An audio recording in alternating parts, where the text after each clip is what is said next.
Hi. This video has the potential of you seeing it without ever knowing anything about me, because you are maybe, in a position or in a phase where you struggle, usually in your mid-20s, maybe 18th. So the usual intro will go out of the way, and we're just gonna talk about what I'm doing today, what I think of doing, or what my plan is. Things I would like to tell my younger self. We all been struggling. We all wished somebody would tell us the way, tell us not to worry, or tell us to not do this and that stupid thing. It's not possible for me to go back and tell that to myself. But if there's even the slightest, tiniest takeaway for you, it's all worth it to do this. And I think also for me to tell my inner child or myself that it's okay now to let these things kind of go. And I think the main thing is I wrote them down in a book. So, I go with my gut here and there, but I also wrote a few things down that just flew out of my mind. Because I think the first thing here, trust your gut. I trust my gut, and I just write it out, and whatever comes out is the thing that wants to be out the most. I'm gonna go in the order they came out. I'm not sure if there's a ranking of how important they feel to me, but this is how they came out. Because the first one is, you will get taller than them. Don't stress yourself. When I was a kid, I was always so stressed about appearance, height, being a tough guy, muscles, blah, blah, blah, that I got lost in a lot of self-doubt and wishing, fantasizing about the different circumstances and not really living in the moment. So I'd like to say, don't stress yourself, you will get taller than them. Them is the other kids. And I'm not super tall, but I'm taller than them. The next one is, the beard will also come in okay. Not fully, but workable. I was also stressing myself a lot of not being able to grow a beard and not be manly enough.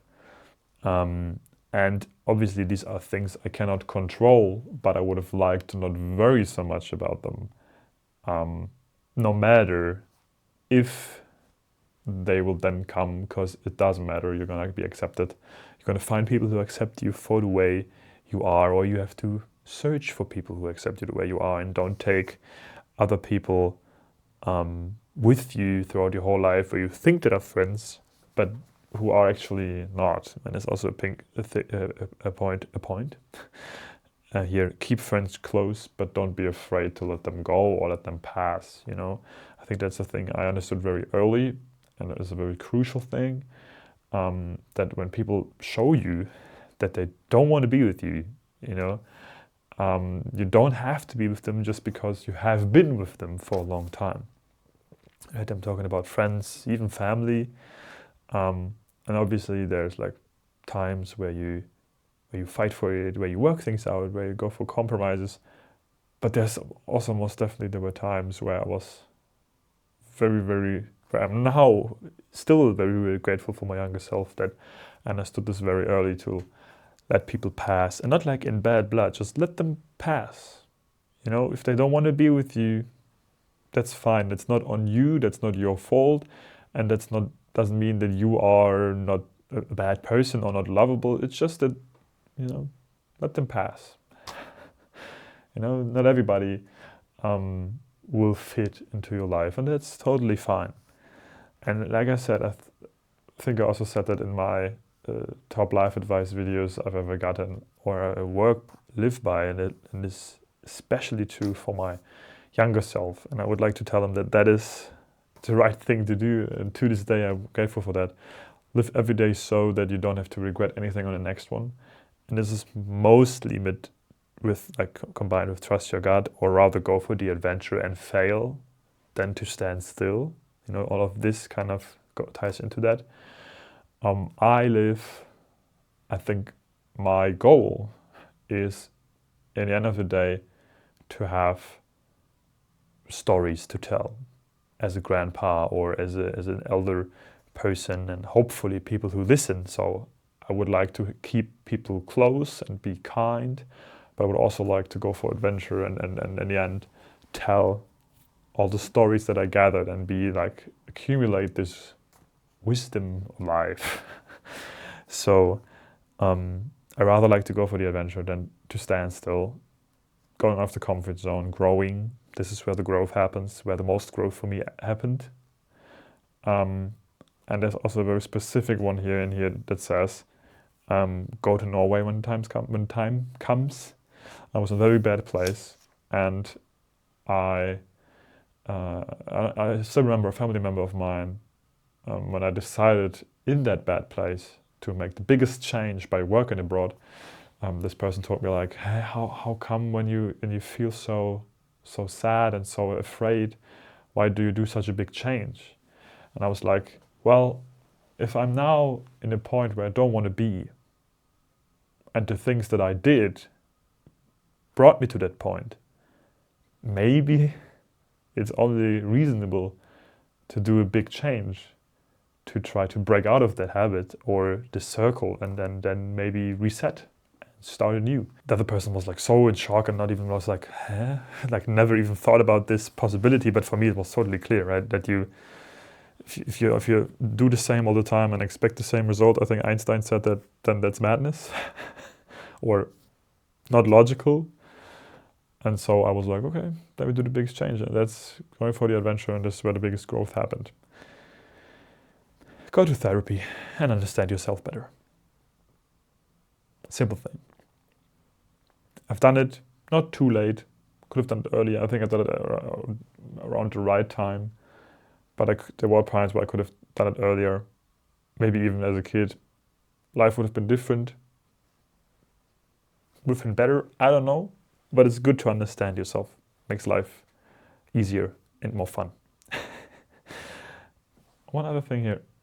Everybody sometimes only pretends to know it all or a lot about a certain topic. Don't get intimidated easily.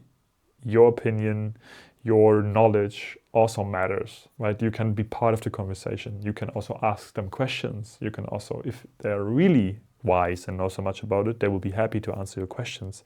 If not, after one or two questions, the knowledge will crumble, and you don't, you kind of see behind the facade, and you're not too intimidated anymore.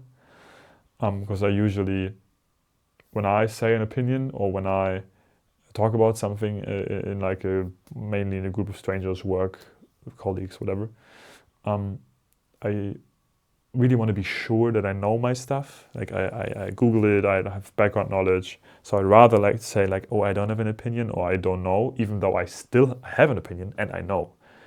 Just because I get intimidated because it feels like other people know so much more.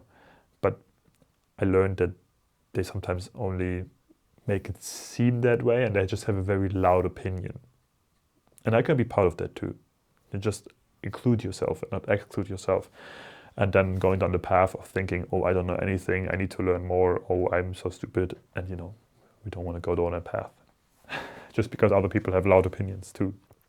You are more durable than you think, but be careful with stressing yourself out too much over becoming the youngest in something.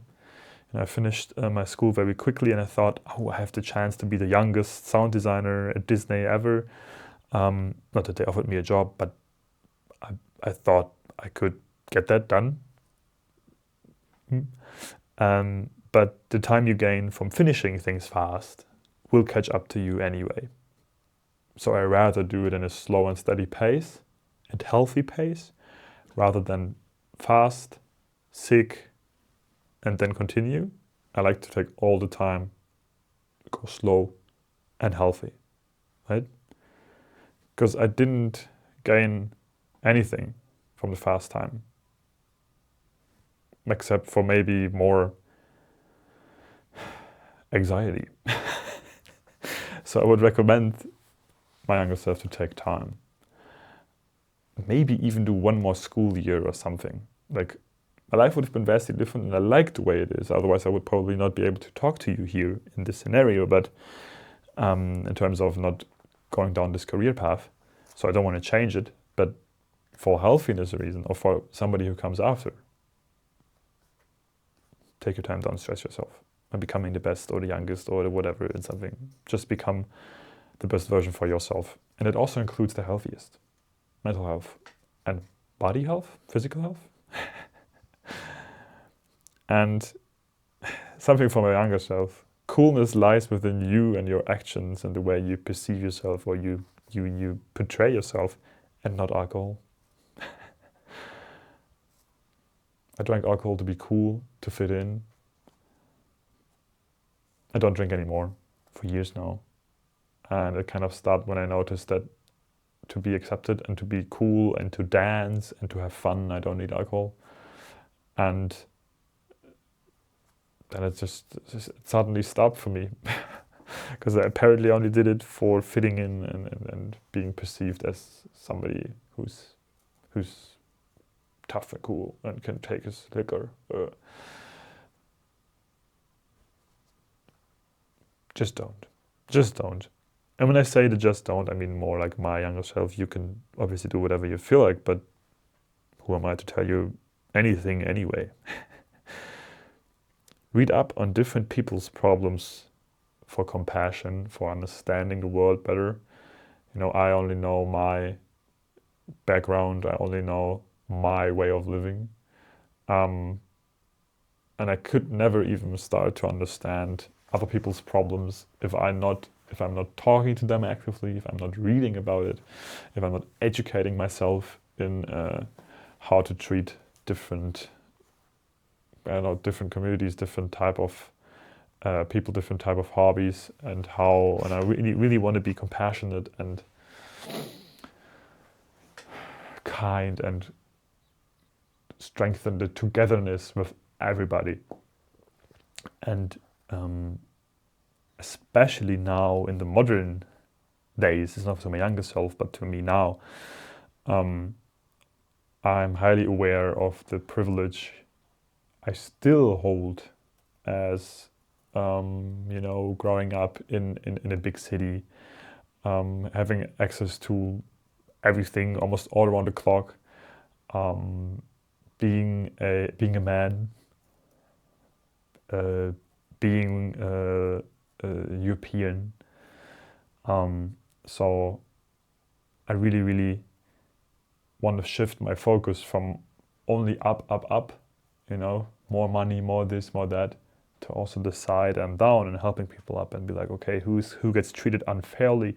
What can I do to help them? Where can I use my, maybe unfair, not maybe, 100% unfair power advantage I hold just because of the way I look, and how can I lift others up with that until we hopefully one day live in a fair environment, society, world. That all comes from educating yourself about other people's problems and what they face. Because I believe we all have issues, right? Just because somebody else has a different issue doesn't make your issue smaller or invalidate you, but why can we all not have problems together and help each other? So maybe we don't have the problems anymore. Would be lovely. So it's something I will go for. Oh, and the tattooing thing, we're not ready for that. Just as a little disclaimer, side note for my younger self. You don't know as much as you think, and at first it will be scary, but it is going to be worth it. This is tailored towards targeting or navigating my 20s.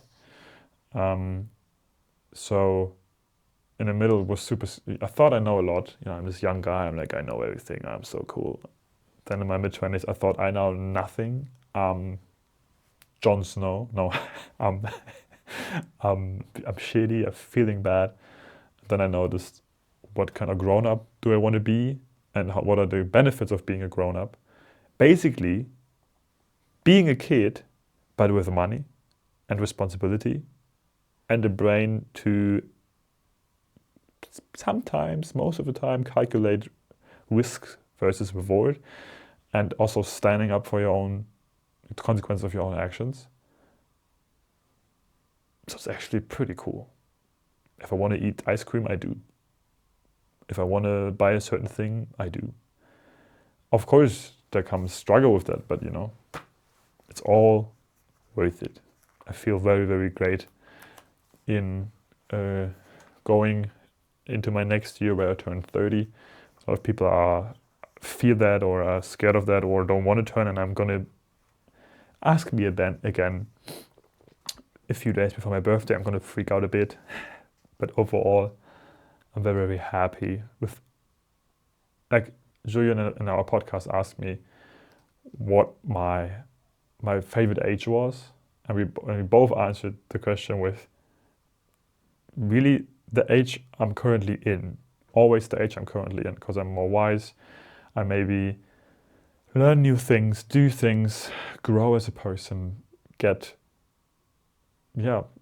liking myself more and more, and also going down a path with little steps that fulfill me with self-love, self-worth, self-respect, and so that builds over time. So every age feels better than the last. And also don't put pressure on that it has to feel better, right? But try to work on all the little building blocks so that you set yourself up for greatness sounds so cheesy, for healthy, loving vibes. And it will not be there every day. But if you set the ground rules and have little things to fall back on, not only one thing, like you have only your partner, and if that is in a bad mood, you are on a bad mood, but maybe you have friends, a partner, something you call family, a pet, a job you're proud of, a community work you're proud of, a honorary work you like, a hobby you really like, enjoy, and can fall back on all of these happy places to draw strength from. And I think the last thing, but maybe the most important thing, don't hide who you really are and be fully honest with yourself. This is an exercise still, probably my whole life. Don't hide who you are is like, don't get into this people pleaser mode where you try to not say your opinion or not engage in a conversation or behave differently against what you really want just because you want to be liked by others. And there's a different scale here. If the other person is very important, I'm all for compromises, friends, partner, family. But changing the way I behave or saying yes to something I really don't want is a lifelong exercise to, find a polite way to be like, for me to be like, no, thank you, very, very kind, but I don't want to. And there's also this part, go for the adventure then rather than stillness. So you sometimes have to really think about, okay, is this comfort zone? Is this my comfort zone wanting to hold me back? Because we want to leave that sometimes. Or is this really a core need, a core belief that I really do not want to get out of, right? So little examples, maybe on a Saturday I get asked with friends to go out on a festival and I do that, and then on Sunday somebody else asks me again, but I already left my comfort zone on Saturday, so maybe on Sunday I just stay home. It's the small things, but this would be more the way I would like to be, and not have FOMO and go out everywhere and then just, take energy away from me. And be fully honest with yourself is, I think, the thing that helps me the most in a situation where I have a problem or I don't know what to do. Stand in front of the mirror, look at yourself and be like, what do you really, when you're really honest with yourself, what are you thinking? And then there usually is an answer, right? For example, you're with a partner, or you're dating somebody, or you're in a friendship or at work and you don't like the work, and then you stand in front of the mirror and you're like, do I really don't like my work? Do I need to change the job? Be fully honest with myself, and then you'd be like, maybe I just want to, hate a little bit on it, but then it's fine. Or maybe I'm really going down a path of feeling unhappy and then I need to change it, right? Usually an answer comes up. So maybe you took something away from that. I certainly feel light. I don't know why. Like something was lifted off my shoulders, like my inner child is at rest. And as always, we see each other next time.